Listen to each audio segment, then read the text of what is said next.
So before we begin, I would just like to state for the record that today is November 18th, 2021, and my name is Ben Bauman, and I'm here in Indianapolis, Indiana, and I'm speaking via phone with Robert Bischoff. And where is your current location? Westfield, Indiana. And we are doing an interview for the Indiana Legislative Oral History Initiative. Just starting off then, when and where were you born? I was born in Batesville, Indiana in 1941. Okay. And what were your parents' names? Clifford and Mildred Bischoff, Bischoff. Okay. And where was your family from before Indiana?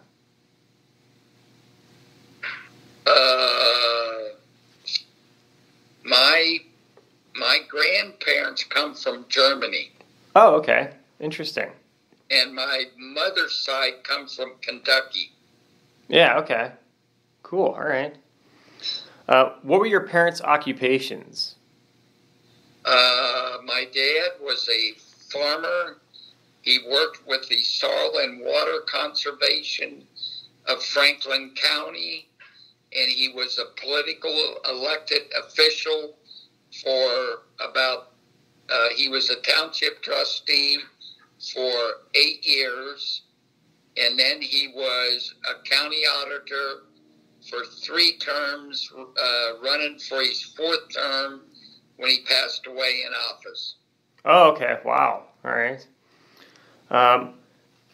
Did you have any siblings growing up? Yes, I did. I had a twin sister. Her name was Betty, and she was involved in politics. I had a brother's name was Ron, and I had another sister by the name of Linda, who was also in politics. Wow, so your family had a lot of people in politics then. Yes, we were politically involved in politics. Yeah, okay. How would you describe your childhood? Very good childhood. Grew up on a small farm in Cedar Grove, Indiana. We had milk cows, we had chickens, we had pigs. Just an agriculture establishment that I grew up in.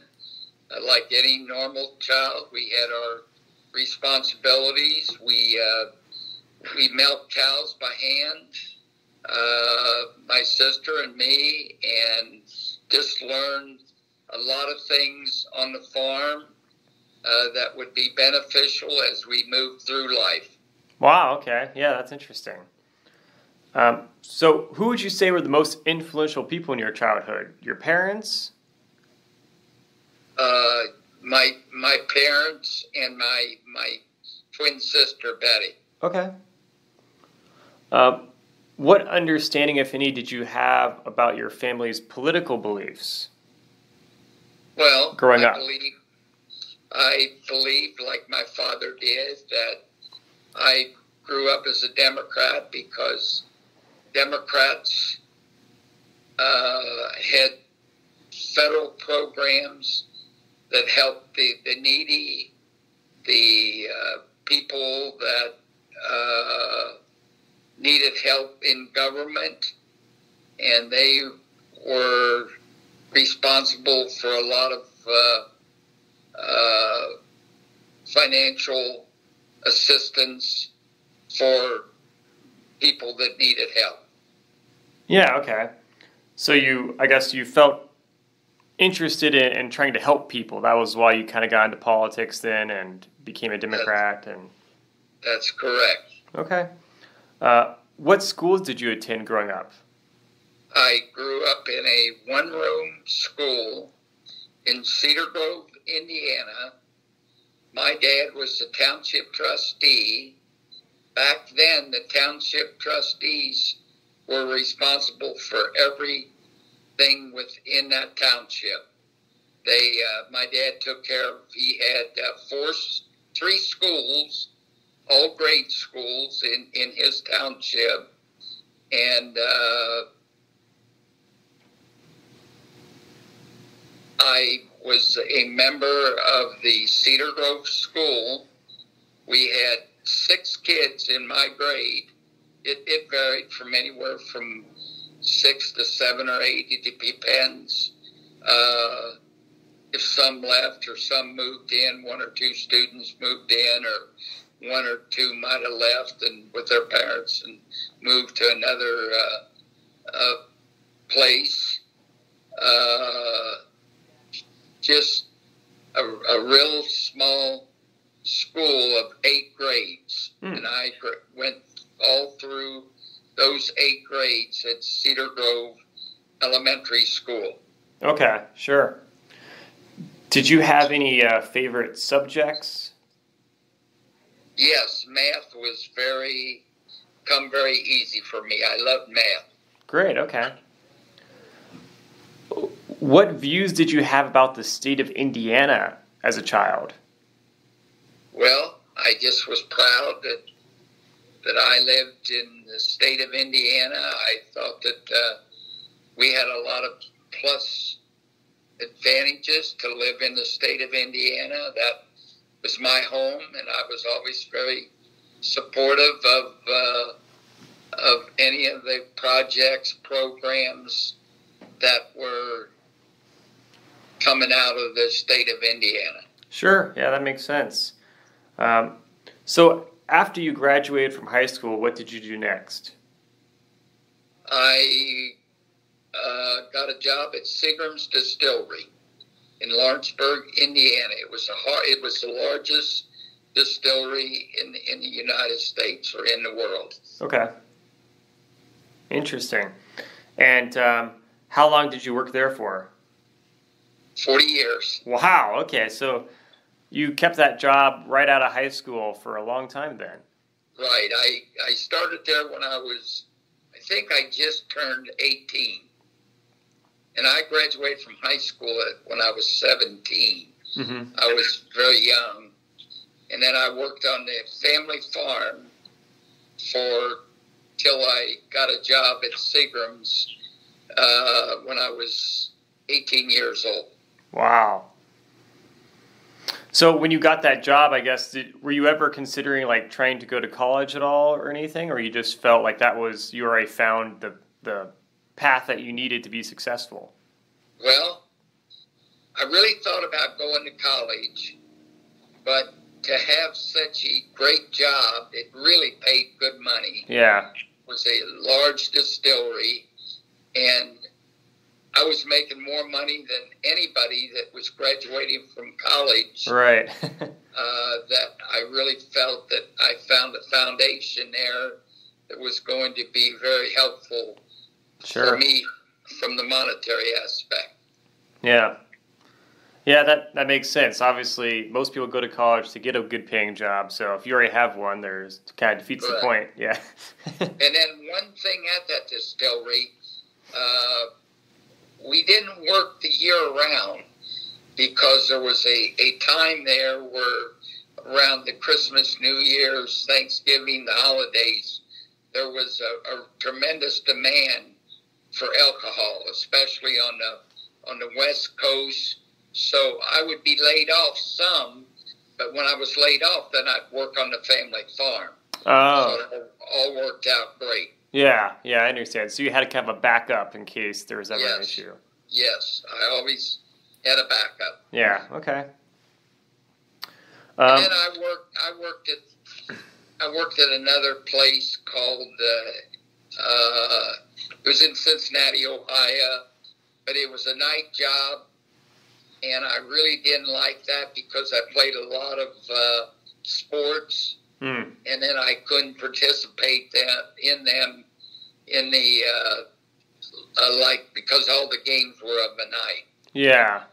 So then I decided to quit there and just stayed with my original job at Seagram's and my working on the family farm. Sure. Yeah. No, I understand.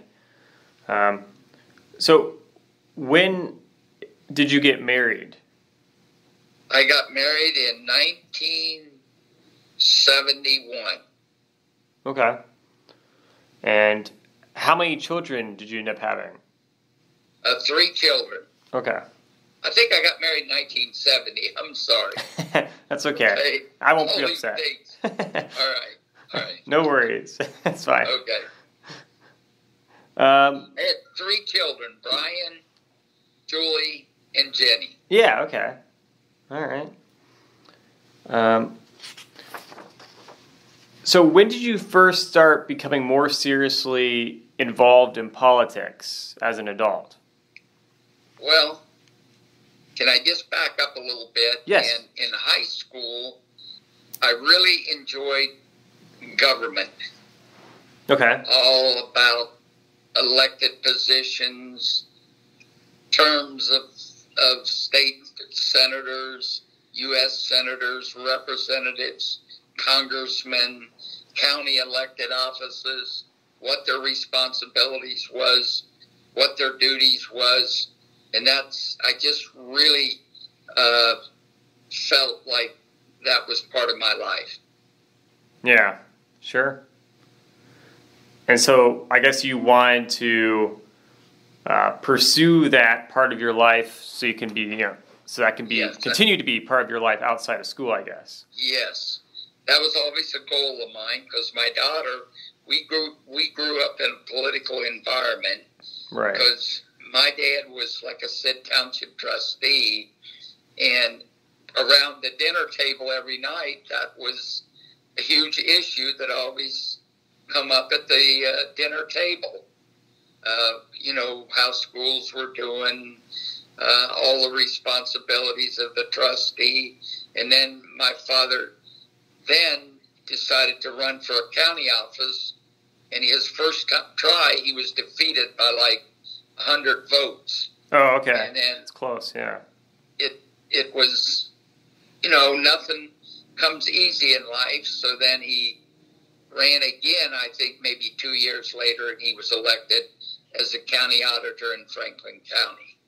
And then I got to listen to all the county issues, all the planning, zoning, all the issues that affect people in that county.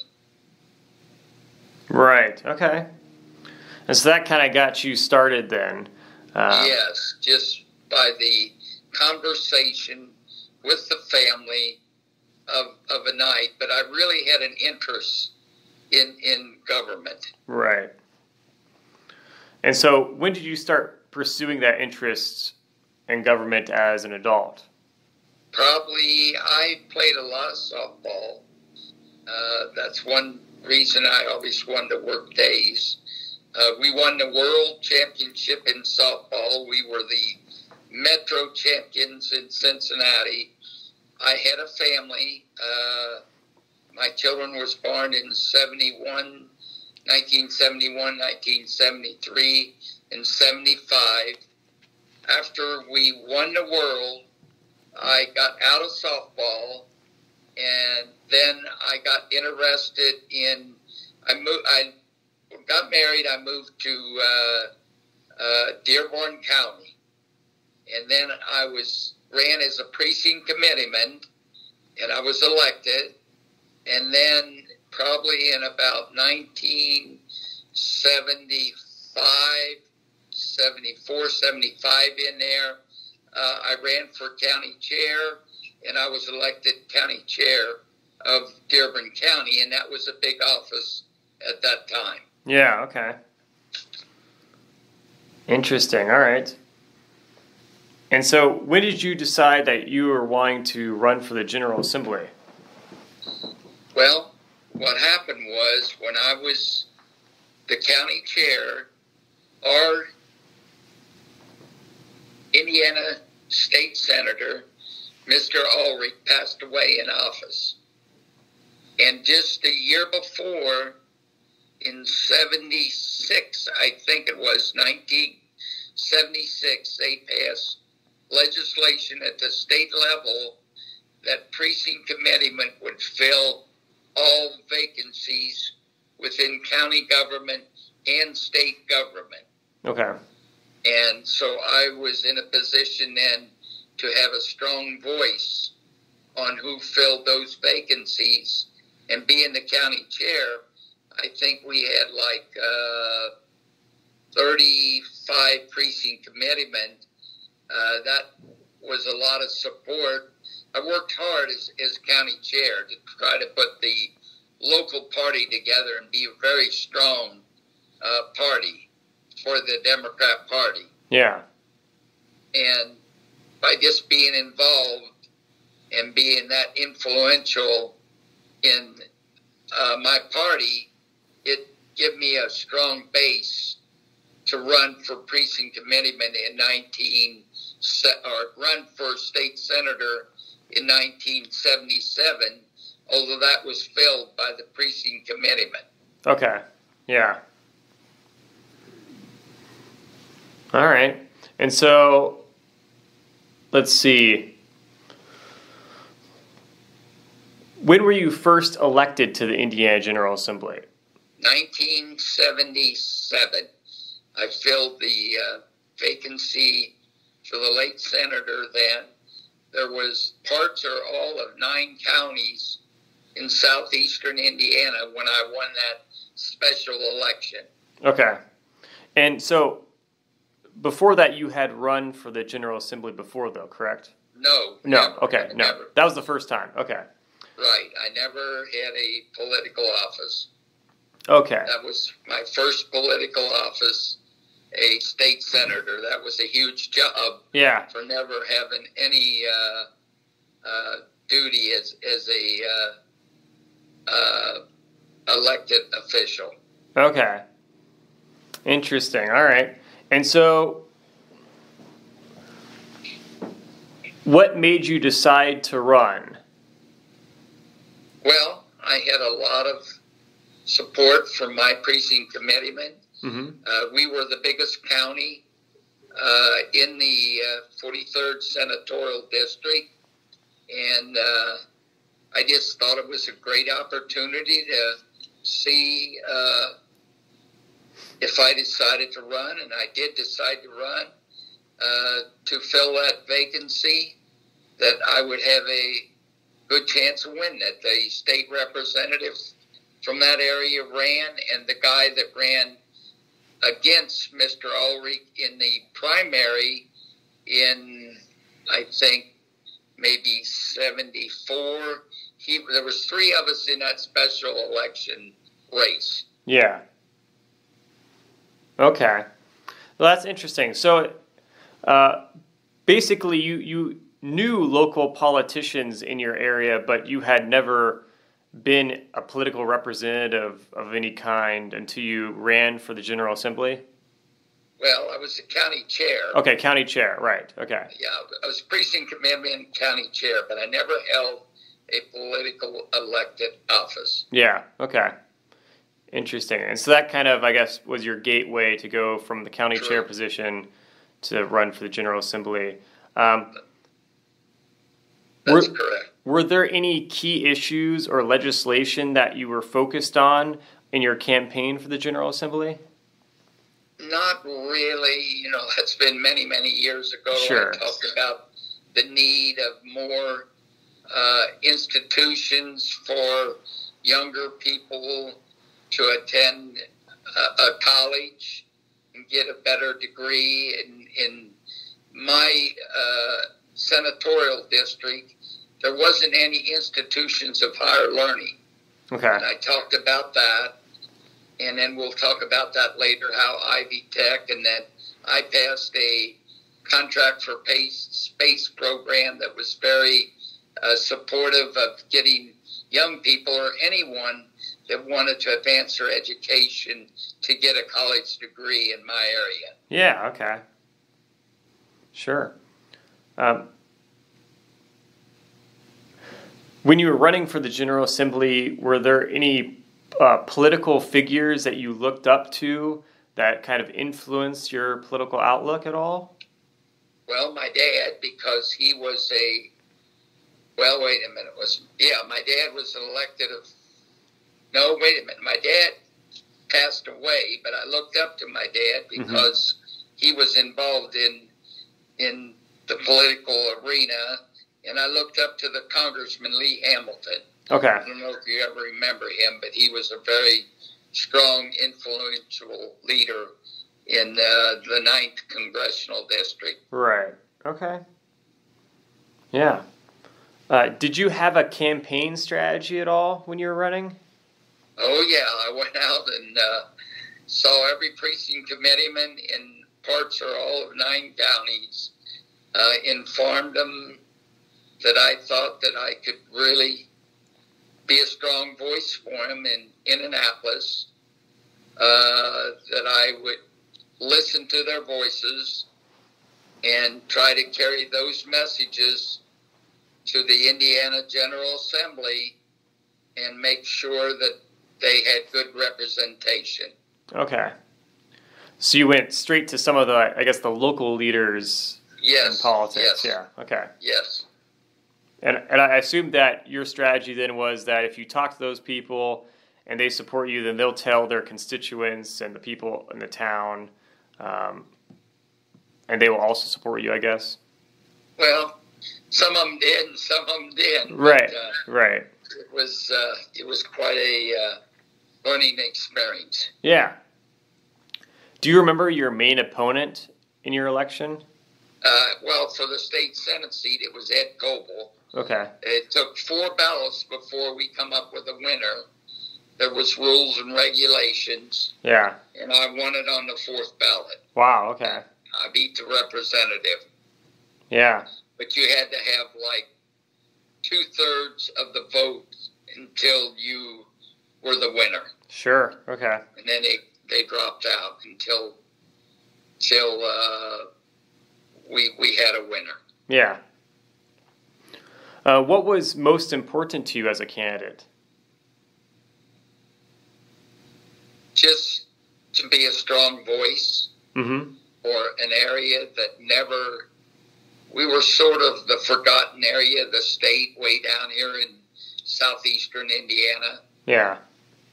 And I just felt that we had to have a stronger voice to be more influential in getting more money for education, more money for local roads, just the issues that had an impact upon your constituents day in and day out life.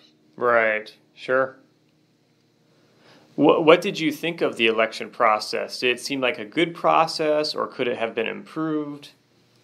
No, I thought it was a good way to fill vacancies. Yeah. In the past, before the Indiana General Assembly passed the legislation in 1976, the governor filled all those vacancies.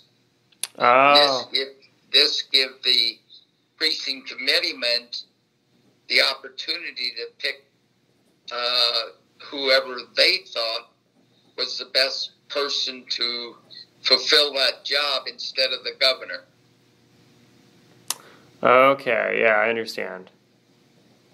Then we'll probably want to get into... Then I was defeated in 1978 for that Senate seat when I had to run with all the people, okay? Yeah. And I was defeated by 300 votes, and it was a very hard-fought election. Like I said, it was in parts or all of 9 counties. A gentleman by the name of Johnny Nugent beat me. He put a lot of effort, a lot of time, a lot of money into the race, and I never had any political experience at all. Yeah. And he was a county commissioner for 8 years, a Republican here in Dearborn County, and he had a tractor business where he sold Massey Ferguson tractors. So his reach was out long distance from where he lived in Lawrenceburg. Yeah. So he had really good name recognition, and he was a good person too. Yeah, okay. And then I lost that election in 78. In 1980, the representative for my area, who did not run to try to fill the vacancy Senate seat, got involved in a issue with shoplifting. Wow. So he decided not to run for that state representative position. Then in 1980, it come open. So then I filed as a Democrat to run for that. And I was successful in that primary election. I had two other opponents because it was an open seat. And then I won in that fall. So that was my first elected position by the public. Right. Okay. Wow. Interesting. So how did it feel when you were, I guess, what was it like getting elected the first time after being chosen by the precinct committeeman, and then versus getting elected by the people for the House of Representatives? It was more people had a decision on making who would be their representative, but I went through that race as a Senate candidate. Yeah. So I knew I had a lot of support. When you only lose an election when there's parts or all of 9 counties, only 300 votes, I knew I had a lot of supports. There was some pretty large, there was like 9 counties. They were Dearborn, Ohio, Ripley, Switzerland, Franklin, Jennings, Fayette, Union, Jefferson. I think that was 9 counties. The county that, when I lost the Senate race, was Union County, a little county way up north from where the district was. I figured I would lose it. It was a strong Republican county by 500 votes, and I lost it by 850 votes. Wow. And that's the one that won it for my opponent at that time. But he was a farmer, and that was a farm area, and I think he sold a lot of tractors up in there. Yeah, okay. Sure. But otherwise, I ran really well throughout. He was elected a county commissioner in Dearborn County, which was a Democrat county, and he was a Republican. He was elected 2 terms in that county before he ran for the state Senate seat. Okay, yeah. So, and then I was elected in 1980, and then I served the people from the, it was the 68th House District, I think, for 30 years in that seat. Okay. How did your campaign strategies change throughout your political career? Well, it depended on what the issues were. Yeah. My issues here was always education. I knew that we never had any higher institutions for learning in this area here, and that I needed to come up with some kind of program that would give our people the same opportunity that any other child had in the state of Indiana to advance their education. Yeah. And I come up with the Department of Education a project called Contract for Space. It left any child in my house district to either go to the University of Cincinnati, Cincinnati State College, and there was one more college there. And then in return, some of their students could come to Ivy Tech in my area here in southeastern Indiana. And I put a lot of emphasis on Ivy Tech. Yeah. To build that up to a higher level, that people or anybody that wanted to advance their education could get a 2-year degree here from an Ivy Tech institution. Yeah. So, why why was there a deal with schools in Ohio versus other schools in Indiana then, between Ivy Tech and stuff? Yeah, because there was institutions of higher learning there. Okay. We didn't have nothing here. Oh, okay. The only thing close was Hanover College in Jefferson County, and we just didn't have anything here. Yeah, right. Yeah, I understand. Okay. So we had those institutions there, and as long as we worked a deal out through the Department of Education in the state of Indiana with the Department of Education in the state of Ohio. Yeah. And that's how we come up with that. Yeah, okay. Cool. And we put in about, it was over $1 million every year in the budget so that that money we could use to send our kids to those institutions of higher learning in Ohio. Yeah, all right, sure. So that was a big job to get that into the budget. Yeah, I bet. So that was things that was very significant in my longevity as a state representative. Yeah, sure. What were your expectations for the legislative process when you first got elected into the Indiana General Assembly? Well, I knew it'd be a lot of work. I knew that I'd have to listen to my constituents and try to separate what I thought was in the best interest. And you know how people are. They've got opinions about everything. Yeah. And you'd have to try to see what you felt was going to be helpful for your constituency. Yeah. Okay. So how did you learn the ins and outs of state politics? Just by going to Indianapolis, being a state senator, serving. I served 1 year in the Senate then, in 1978. Mm-hmm. We have a long and a short session in the state of Indiana, and that was the year for the short session.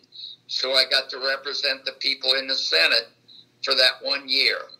So that was a real educational program for me.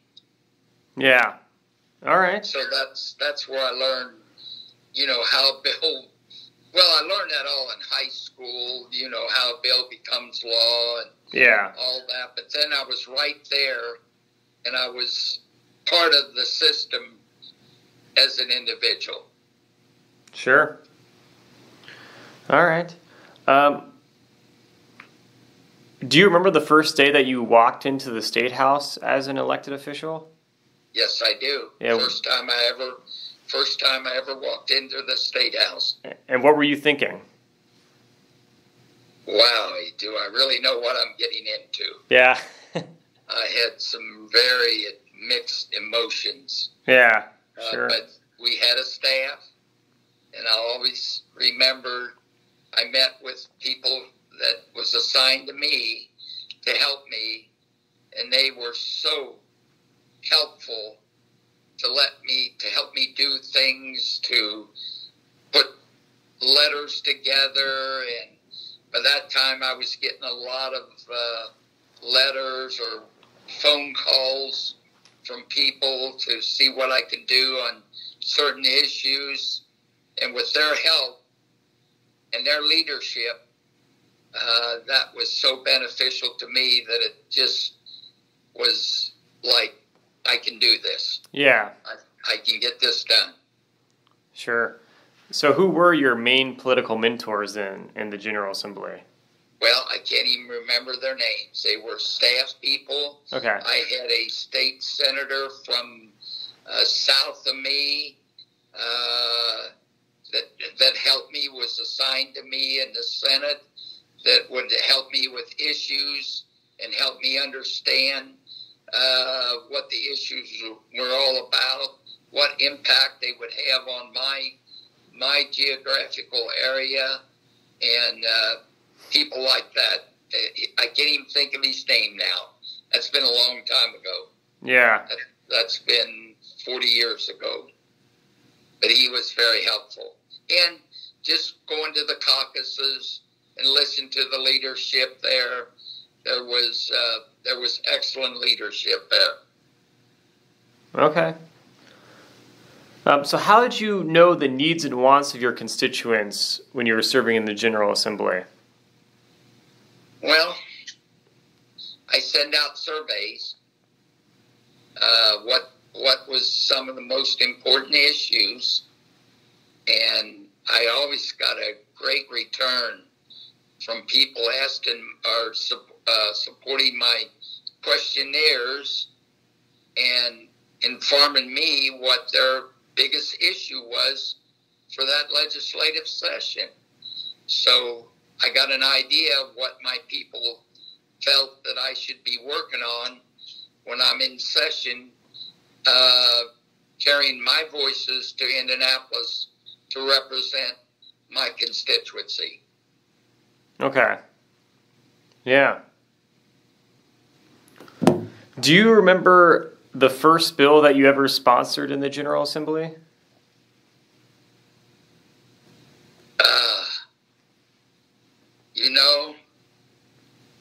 I think it was something to do with elections, and I can't remember what it was, but I know that I don't think it ever became law. Okay. But it was a start. You know what I mean? Yeah, I understand. You're building towards something. And... Right. But then as I got more seniority in the Senate or in the House, I was the sponsor of a lot of huge legislation. I probably passed hundreds of bills in my longevity as a state representative. And some of the other big ones were when we passed legislation for riverboats here in the state of Indiana.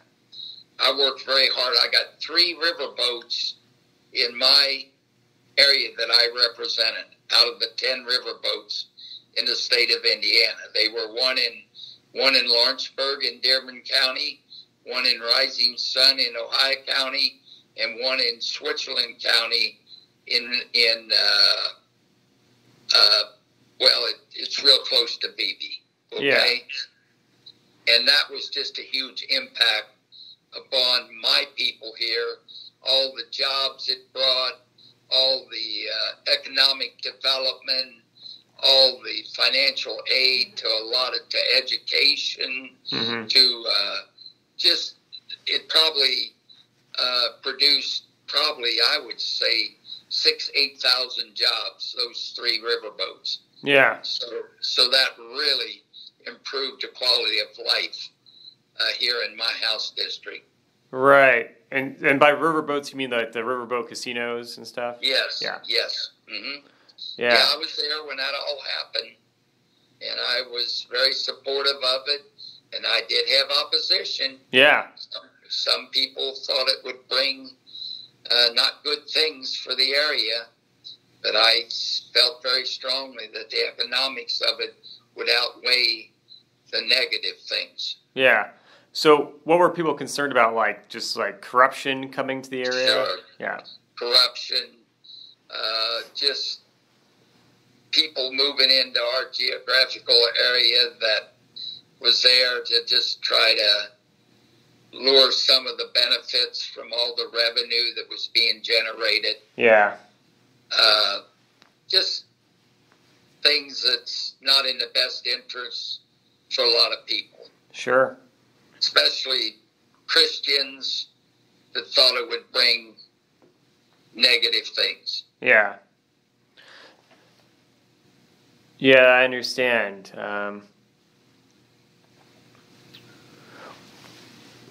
And how intense were those debates then to get the casino legislation? Very intense. Very, very. It took us 2 or 3 general assemblies before that ever become a passed legislation in the state of Indiana, and there was so much debate on that. You would never believe it, and how long of hours that we put in to try to satisfy the left and the right of that issue. Yeah. Yeah. It was, I'll remember, we just worked hours and hours. Committee work, House floor work, Senate bill, it'd have to move through the House or Senate, and it took a long time. It was like a 5-year until it became realistic. Yeah, okay. What were the regular interactions like between the different members of the General Assembly? Mixed. It was very close vote. It only passed by a couple votes. Yeah. It just depended on the area that you represented. People that had good jobs in their areas, they didn't think we needed it. But like a area like mine, that was just really a area that there wasn't any economic development. I knew that the economics of that, the jobs it would bring, the revenue it would bring in, would be so helpful, because people need jobs if they're going to be successful. And that was the part that was so interesting. Yeah. Sure. How well did the different members of the General Assembly get along throughout your career there? Well, you get 100 members in the House and 50 in the Senate, and you're always going to have some people that don't care for one another, and I don't know what causes that rift, but it's always there. That's part of an element that comes with people. Yeah. And even within your own party, there's people that maybe just don't like your actions or how you go about things. Sure. Or what you say or things like that. So there's always difference of opinions. Yeah, okay. What were the big differences between the House and Senate? The House was a people's house, and the Senate was more of there was only 50 members there, and they represented lots larger districts than what we did in the House, twice as big. You had 50 Senate seats and 100 House seats. So yeah. The House was more of a people's house. Yeah. That's the best way I can describe it. I've heard from talking to other legislators that there were sort of differences in how those legislative bodies behaved.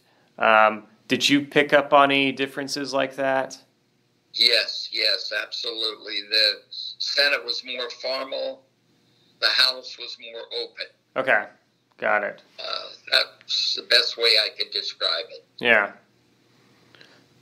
So how would you go about getting support for your legislative ideas?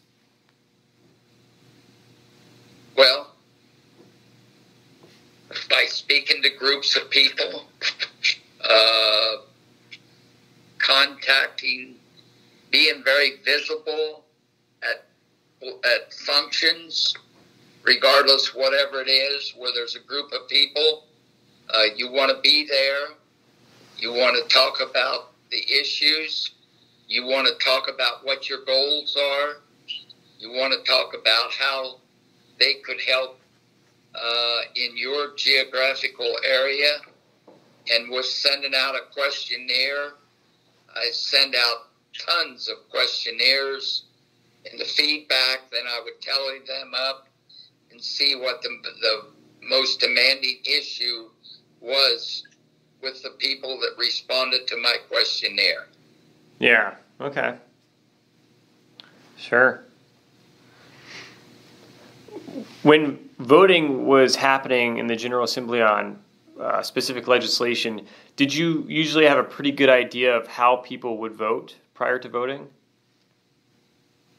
Yeah, after you got some time there. Yeah. You knew who the conservative legislators was. You knew who the ones were more, I'm searching for a word there, more liberal. There I found it. Yeah, more liberal. Yeah. Those sort of go with legislators. Right. Yeah, you picked that up real quick. Now, you got to have some good instincts to be there, because there's a lot of sharp people there. Yeah. How influential was party leadership when it came to legislation? Pretty influential. It depends if you had the governor or not. If through my long time longevity there, I think I served under 3 or 4 governors. Evan Bayh for 2 terms, Frank O'Bannon for 2 terms. Let me see. There was another one there. If your governor feels very strongly about an issue, it's wise not to vote against him. Okay, yeah. You catch on real quick with that, Ben. Yeah. Did you ever go against party leadership at all? Yes, I did a couple times. Yes. Okay, and why was that? Yeah. Well, because I felt that it was not in the best interest of of the people that I represented. Yeah. Did you get in trouble for that at all, or? Well, they watched those voting records very close, and they let you know that they felt that wasn't their position, and that they would really like you to think about that vote that you cast. They were very visible. They left you know when you didn't support their position, and even the leadership in the House. Mike Phillips was our speaker for many years. Great leader. Yeah. It's just difference of opinion sometimes. And I can't think of some of those issues were, but in my mind, I felt very strongly that what the party's position wasn't my position. Yeah. But I didn't do it very often, I can tell you that right now. Right.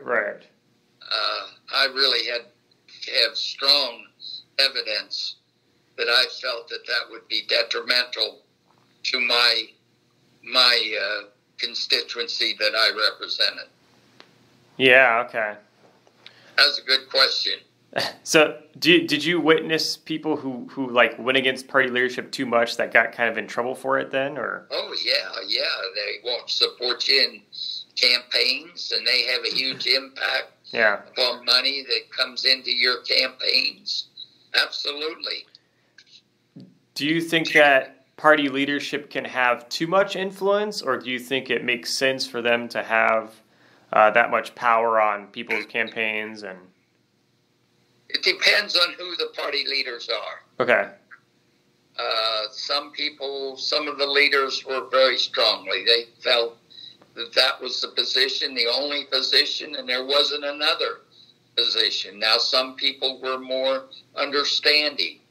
Yeah. They realized that maybe in the best interest for you to come back and be part of our caucus to get the majority, then you were doing to do that was probably in your best interest. Yeah. Okay? Sure. How often would you say you had to work with the other party to get legislation done? Lots of times. I worked very closely with the other side. I was a very conservative legislator. I grew up that way. I run my whole life being very conservative, taking a lot of value in a dollar, and I just that's the way I was. I spent state money like it was my own money. Yeah. I wanted to know how productive it would be, if it's in the best interest. I didn't like to go in debt for nothing. And, of course, in the state of Indiana, we were not allowed to go into debt. But even back home with projects that are local projects, I never wanted to go into huge debt for them. Right. Yeah. Understandable. How well did Democrats and Republicans get along throughout your time in the General Assembly? Well, I think there's some issues there. Usually the Republicans are lots more conservative than the Democrats, but why I got along so good, because I was very conservative with the other side of the aisle. Yeah. Now, the Democrats are lots more liberal. Right. Okay. Did you see over time when you served, because you served from the 70s to I guess you served into like 2010 or so. Right. Did you see a change in the interactions between Democrats and Republicans? Yes, depend on their leadership. Okay. Yeah, there was always change. It always moved one way or the other somewhat. Yeah. Do you think it became more polarized at all, or was it about the same throughout your service? No, I think it became more polarized. Okay. I don't know as this country moved forward. Mm-hmm. I think there was more emphasis put on parties like there is now than what there was when I started. Yeah, okay. Yeah, that's interesting. All right. How did your legislative service affect your family life? Well, it had an impact. I was gone a lot. Yeah. Lots of months in Indianapolis, our long session. We were there from early in January until end of April. Yeah. So my wife had to take care of all the issues back home. 3 children. My children was all young when I started, and she done a wonderful job of raising the children. Of course, I was home on weekends, but still, that father was not there during the week, and tremendous more responsibility for your wife, like it was for my wife. Yeah. And a good family, you really need 2 parents there. Yeah.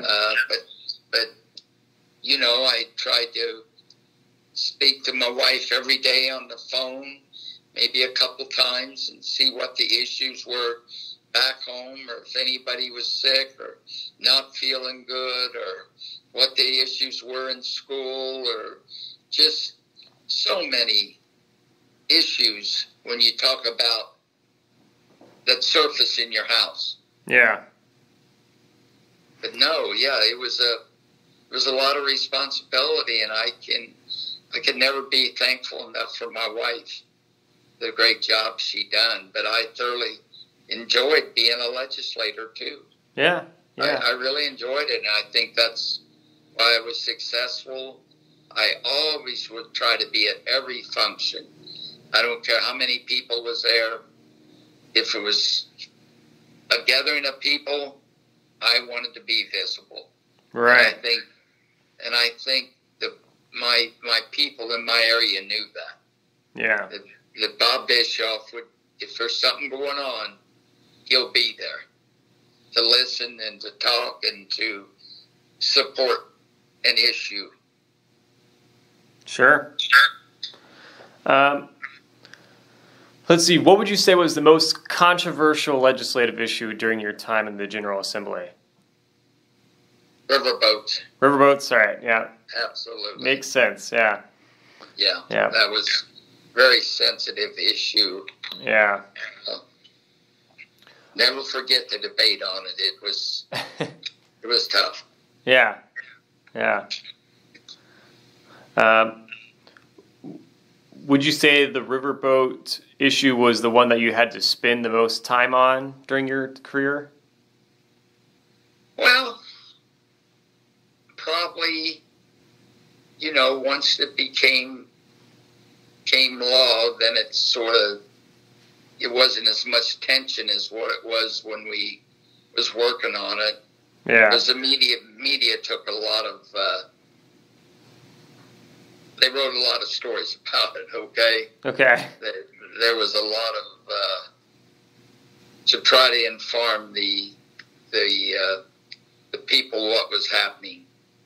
I was also the sponsor of the Heritage Trust Fund, which was a great program, and is still in existence today in the state of Indiana, that we go out and expand our state parks, our money from our license plates to go to projects related to natural resources. Yeah. And we just got tons of money in that today. And our Heritage Trust projects have just grown immensely. Wow. Interesting. Okay.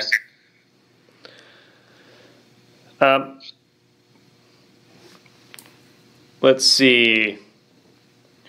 Now, it seems like there is a lot of legislation that you worked on during your career that was connected to the environment.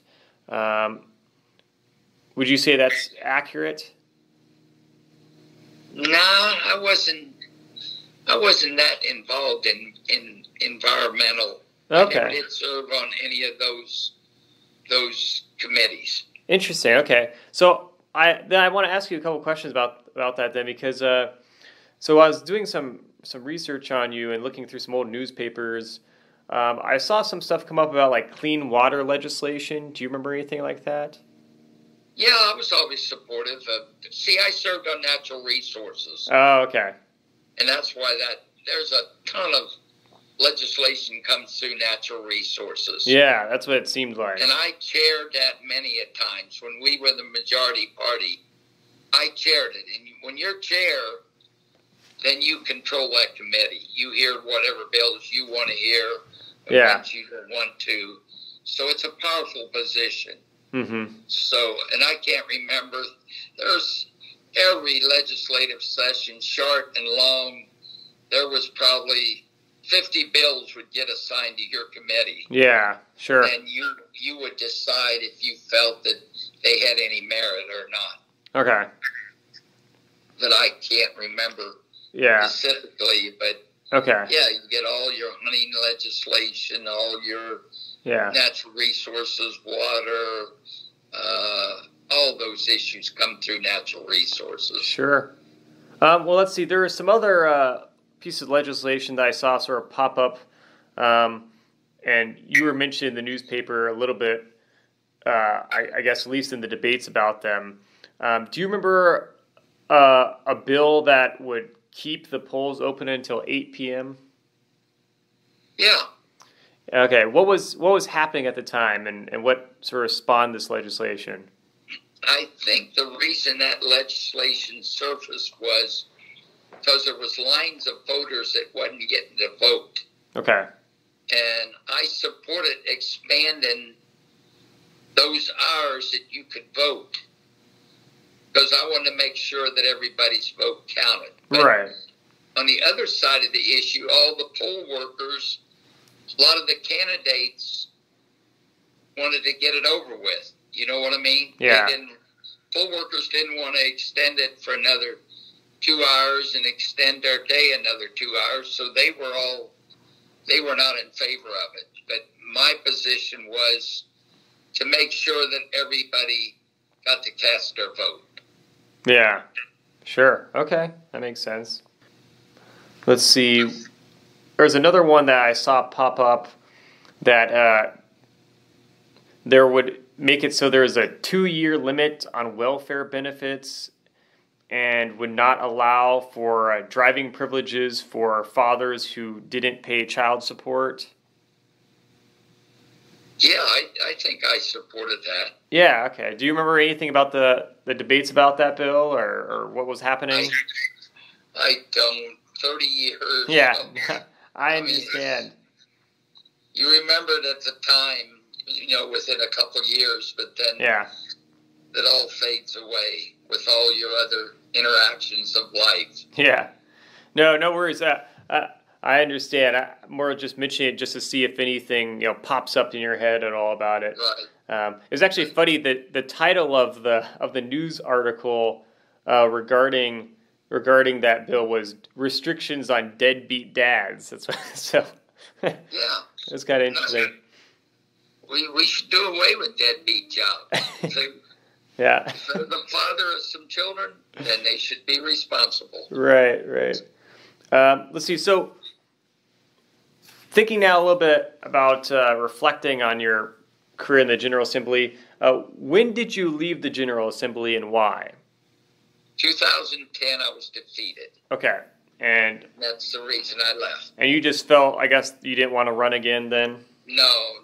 I was getting up in age, and I just didn't want to, I was there so long, and people were so good to me. I had a lot of tough races. My district was pretty strong Republican as the years advanced.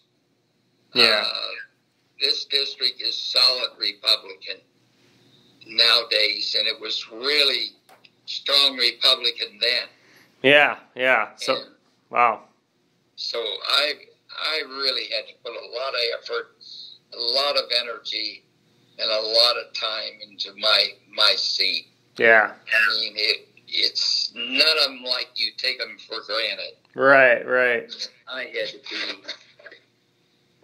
working every day on issues, trying to help people out. I was a legislator that when I got a call, and believe me, as a legislator, when you do good things, that spreads in a community. Yeah. And then people will call you and say, can you help me, or what can I do, or just anything to try to help them through a difficult time. Sure. And some of them are ridiculous. You can, but you still got to be professional. You got to let them know that would be an issue that would be very hard to try to help them on. Right. And that surfaces too. Yeah. No, I understand. That makes sense. Do you remember? How well do you remember the 1988 session? Was that the 50-50 split? Yeah. Was. Yep. Yeah. What was it like? Well, it was different. Yeah. The committee chairs, there was a committee chair on each committee, and they rotated their days. Yeah. And like if we met a couple times a week, then one time the Democrat would chair it, the next time was the Republican would chair it. So it took a really, you had to have an issue that was going to be supportive from both sides. Yeah. Otherwise, it wasn't going to go anywhere. Did you think that was good or bad for government? It wasn't bad. It made good government. There wasn't any bad legislation passed. Yeah. Okay. So everybody had a strong voice in it, and when you have a strong voice, usually the best will come out of it. Yeah. So basically, it kind of forced compromises that everyone could kind of go along with then? Correct. I think we had two ties in the Indiana General Assembly since when I was there. Yeah. In the 32 years. And it was a different animal. Yeah. Sure. So how would you summarize your time overall as a state legislator? Enjoyable. Okay. It was just something that I enjoyed so much. I was so thankful after every election that I would get to go to Indianapolis and be a voice for my constituency. I was so proud of myself. Yeah. The fact that I was representing the people the way they wanted to be represented. Right. And that's the way it's got to be. Otherwise, they're going to vote you out. Yeah. And I had some tough races. It was a Republican district, and I had to work very, very hard. But I knew every day when I got up, that I had to address this issue or that issue, or call that person and see how we could address that, and just tons of issues. You just wouldn't believe all the calls you get. Yeah. And I was very visible. I mean, like I said, I was at everything. If there was a press conference, I was there. Right. People knew my position on an issue, unless it was an issue that was very debatable. But I was up front. I let them know where I was at. Sure. Do you have a favorite story from your time as a legislator? Not really. Okay. No worries. I would have to give that a lot of thought to come up with a favorite. No problem. Okay. All right. What lessons, if any, did you learn from your time in the General Assembly? Honesty, integrity. Okay. Always be honest. Yeah. Because if you tell something that's not truthful, you'll have to tell 10 more. Sure. To try to get out of it, and it gets nothing but worse. So be honest.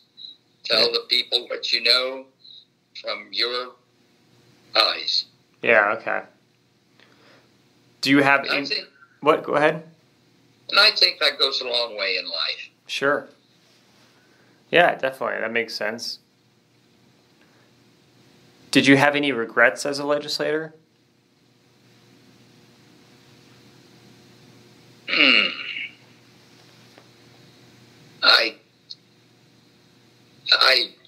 Any regrets? Wish that I would have had a stronger Democrat constituency, but yeah, I didn't have that. So right.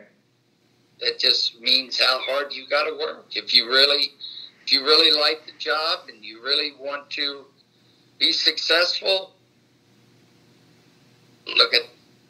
you got to work. Yeah. And that's what makes you successful. What was your proudest moment as a legislator? Oh, there was a lot of proud moments. Every year, probably my proudest moment was to get legislation through that I either authored or sponsored. Yeah. Because I was the one, if it was a Senate bill, then you're the author. And I really didn't want to leave the people down in the Senate that sent me the bill. If it was a House bill, I was the sponsor, and I wanted to make sure I moved it over to the Senate. So those were very proud moments. Yeah, I bet. What advice would you give to future legislators or even current legislators? Always be honest with your constituency. Yeah. If you really want the job, take the time it takes to represent the people. Just don't take the job just to have a position. Yeah. That would be my advice. Sure. What in your opinion is the most important work of the Indiana General Assembly? Representing people. Yeah, okay. What would you say the public does not know about the Indiana General Assembly and how it operates? That there's a lot of friendships there. A lot of people think when you go to Indianapolis, like there's one side of Democrats and one side of Republicans, and they don't get along. That's not true. There's a lot of wonderful relationships on both sides of the aisles. Yeah. And Okay. I can say that I had a lot of wonderful relationships with both sides of the aisle, and in the Senate too. How influential would you say money was in politics and sort of shaping legislation? Well, Like from lobbyists or lobbyist yeah, influence even? yeah, money is a key factor with legislation, especially if it's an issue related to the Chamber of Commerce, Mm-hmm. if it's an issue related to maybe an issue that the Democrats think very strongly about. Yeah, money has a huge factor. What did money play an increasing role in sort of running a successful campaign as you went on throughout your career in the General Assembly?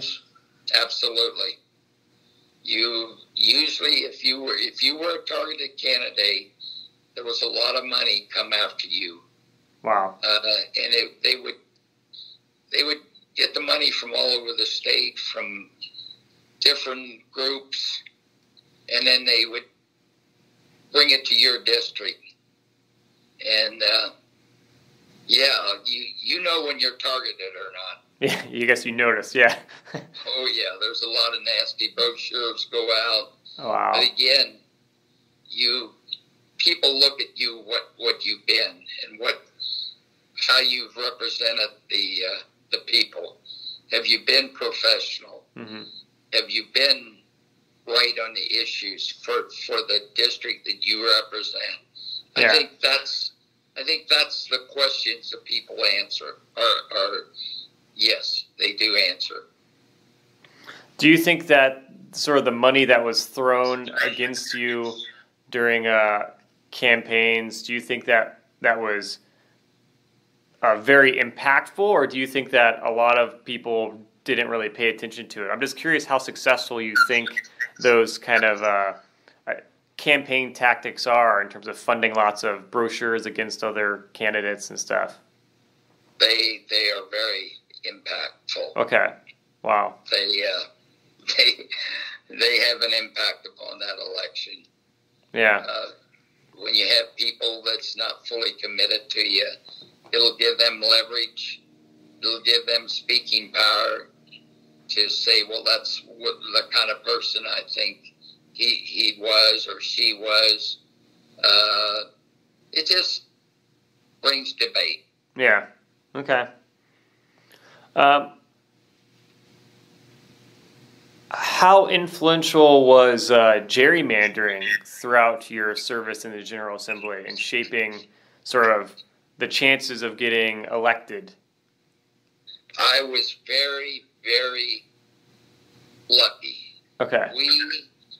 I went through 3 redistrictings in my time frame. In 1981, my district was strong Democrats, so they never tried to do anything to hurt me. Okay. In 91, we were the majority party, so we drew the maps. In 2001, we were the majority party. So all 3 times in the 30 years, Wow. we were the majority party out of 2 out of those 20 years. One time in 1981, my district was Democrat, and there wasn't much they could do about it. So they just sort of left it the way it was. Yeah. So I was very blessed. Yeah, that's interesting. Okay.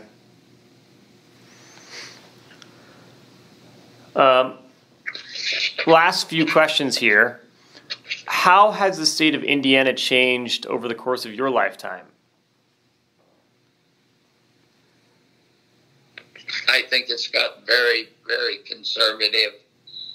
I think it used to be the southern part of Indiana was Democratic stronghold, And now today, I think rural America is solid Republican. Yeah. And that's been the biggest change that I've witnessed in my lifetime as a politician watching elections in the state of Indiana. Yeah. Okay. How has the General Assembly changed over the course of your lifetime? You have a Republican majority in the Senate and the House, and it's due to rural Indiana changing to be very conservative, and that's why they have majority parties in the House and in the Senate. Right. Now, I guess growing up, you came from, I guess, a fairly rural area, correct? Correct. Very rural. So why do you think that is? Why is rural Indiana becoming so much more conservative than it used to be? One is the gun issue. Mm-hmm. That's the number one issue that I can see. Okay. The gun issue. Yeah. Interesting. Okay. What enduring qualities do the people of Indiana still have or hold dear?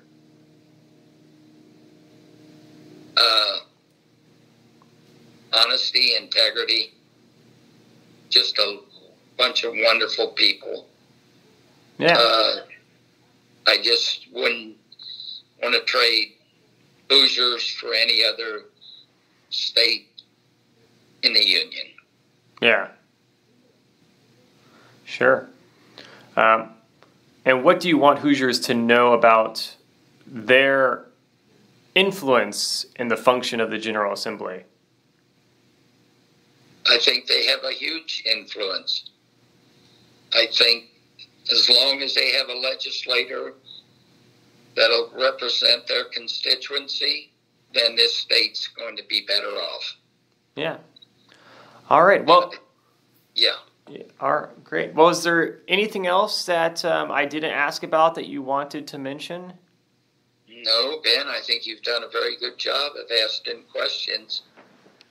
All right, great. Well, thank you so much for taking the time to do this. I think it'll be another really interesting addition to the project. So. And Ben, if you have any other questions, feel free to call me back anytime, and I'll try to come up with an answer for you. Yeah, absolutely. I will definitely let you know. All right. All right, Ben. Thanks. Yeah, I will be in touch. Thank you again. You have a wonderful holiday. Thank you. You too. All right. Bye-bye. Bye-bye.